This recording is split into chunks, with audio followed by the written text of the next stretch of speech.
Introduction to Engineering.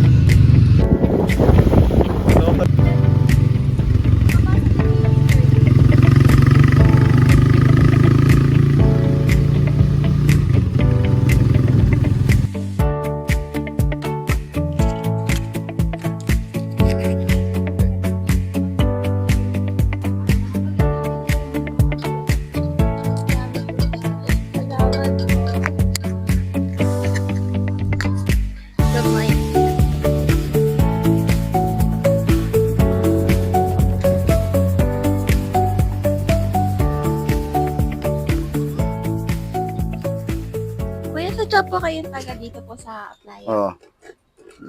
Tubo mismo. Tapos ang ano niyo na po, ang trabaho niyo na po ay... Ito, mangawil. Opo. Kapag po minsan po, halimbawa po kagaya po nung tumaang bagyo, nakaka-experience ka din po kayo dito ng mga halimbawa po, bahaga ng dagat, ganun po. Oo, dito yan. Tulad na yan, nawasak yung aming gutter diyan, yung aming sarayan. Gawa ng bagyo. Magdamag namin yung binabantayan. Pati yung may mga bakang yan. Nakaka-apekto ba po yun sa inyong sa inyo pong pangingisda? Oo, siyempre hindi ka makakapalaot Opo. dahil bagyuhan. Malaki ang tubig. Delikado pa. Opo. Kaya may abuti na lang na huwag mo na pumalaot. Minsan po yun pong mga kalat po sa dagat. Adi, Nakaka-apekto minsan, din po sa oo, inyong huli. nakakapekto. Kaya dinadampot na rin namin. Sinisilab na lang sa baba. Paano po nakaka-apekto sa inyong huli? Siyempre, doon ka din na marami ang basura. Huwag kayo dalas-dalas, pagod at gutom. Laging unahin mo yung basura. Para lang kayo makadaan. Hindi ka makakadaan pag maraming basura. Opo. Delikado pa sa magusong. Opo. So, Pero- kung baga po, pag may bagyo minsan, kayo na lang din po ang bahala sa sarili nyo. Maliban na lang pag may dumating dito na... Oo, ganyan na lang. Tulungan. Ito lang ang tulungan. Dito sa aming kapwa mga ngawid. Ma'am, may nangyari na po na, kumbaga nagawa po ng solution kung paano po babawasan po yung mga kalat po dito. Saan po ba nanggagaling pala mostly yung mga kalat po? Di kung saan, malay mo kung pag nag-amihan, Opo. dito manggagaling ang damo, tsaka mga basura. Pag naghabagat naman, di sa kaluran magmumula ng dumi. Kaya silang dalawa, magpapalit-palit lang ng sitwasyon. Opo. So, dito po napupunta. Dito naman natigil ang basura sa gitna. Okay po. Dahil kawawa lagi na sa gitna eh. Pag nagharanging laot, Opo. dito ang tambak ng nilang basura. Kaya apektado ang mga narito.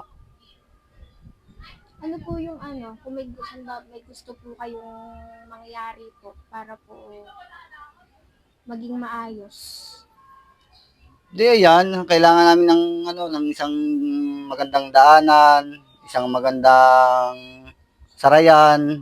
Hindi katulad ng ganyang puro dadaanan mo na yung nakakatakot na, Opo. nakakatisod. Opo.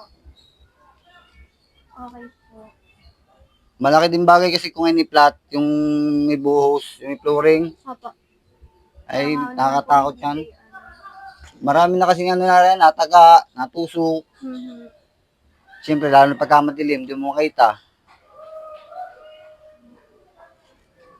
Sige po. Maraming salamat po. Thank you po, Kuya.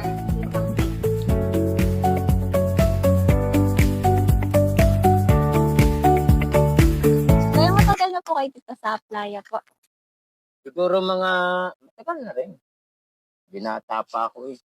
Tapos ang pamumuhay niyo na po talaga ay Mangisda, nagkakatpintero, all around. ano po ang Saan po nanggagaling itong mga basura po? Ay sa kapaligiran ng dagat na yan. Diyan sa iba't ibang lugar. Kasi yung mga naaano din naman lahat disiplinado ang tao. Okay. Kumbaga, halimbawa, lalo na po kapag po naulan, kapag Bumabaha. At tulad na yan, mga gilid-gilid na bundok na yan. Kahit wala nakatirang bahay, may basura yan. Yan, all of that. wala pong naglilinis dito na taga-barangay ganun po. Hindi nililinis yan ng kaso nga, hindi sapat ang budget nila para malinis yan. Hmm. So, ano po, parang dyan na lang yung mga basurang yan. Naalis din naman yan eh. Pagka nagkaka-budget at saka yung may nagmamalasakit na taga ibang lugar. Opo. Minsan, mga taga Maynila pa nga yung nililinis dyan. Kung minsan ba po ay nakaka-apekto po yan sa inyo? Aba, syempre, malaking katabal lang. Paano po?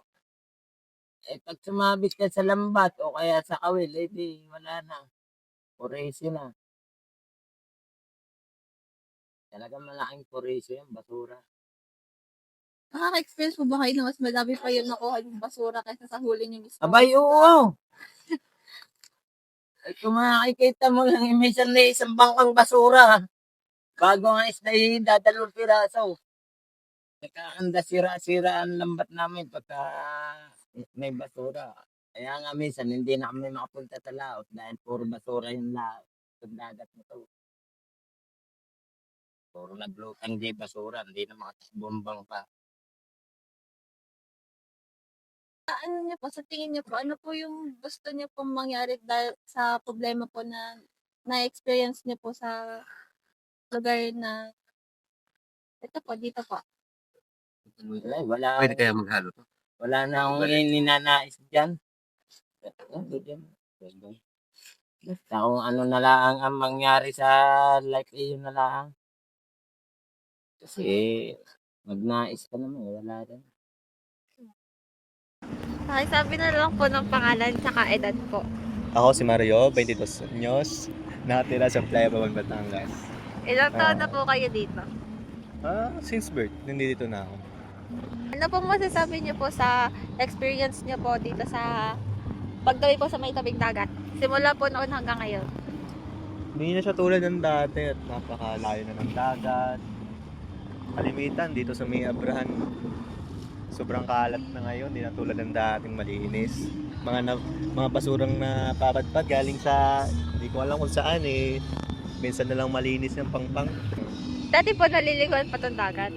Ako, kada buhay ng Panginoon, napakadami na yan. Lahat yan punong-puno, lahat ng pamilya din nasa yun, nasa pangpang. Yun, mga nagluluto pa, mga nag-iihaw. Tapos ngayon po, Bibihira na. Wala na nga naliligo din. yung po mga basura na nung isang linggo ay nakatambak dun sa pampang. Kadalasan po ganon. Ang itsura nun. Oh, kayo naman eh. Kadalasan ganun, nakaipon lang. Minsan din nakahakot, minsan nakahakot, depende na lang. Dito po nakaraang bagyo, naapektuhan po kayo dito sa may tabing dagat. Hindi naman, mataas-taas ang aming tao din eh, Batari. Kasi hindi naman masyadong tumaas ang tubig din eh. Malakas ang alon, oo. Pero hindi naman kami naapektuhan.